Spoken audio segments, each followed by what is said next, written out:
Shri V R Sunilkumar. Sir, പൊതുവിതരണ ശൃംഖലയെ വൈവിധ്യവൽക്കരിക്കാനും ration വ്യാപാരികൾക്ക് മികച്ച വരുമാനം ഉറപ്പുവരുത്താനും ആരംഭിച്ച കെ സ്റ്റോർ പദ്ധതിയുടെ പുരോഗതി വ്യക്തമാക്കാമോ? സംസ്ഥാനത്ത് നിലവിൽ എത്ര കെ സ്റ്റോറുകൾ പ്രവർത്തിച്ചു വരുന്നു?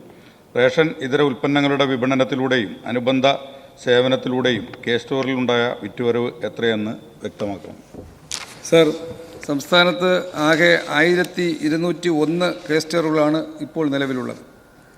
2024 ഓഗസ്റ്റ് മാസം വരെ റേഷൻ ഇതര ഉൽപ്പന്നങ്ങളുടെ വിപണനത്തിലൂടെയും അനുബന്ധ സേവനങ്ങളിലൂടെയും കെ സ്റ്റോറുകളിൽ 8,97,00,000 രൂപ വിറ്റ് വരവുണ്ടായിട്ടുണ്ട്. സർ,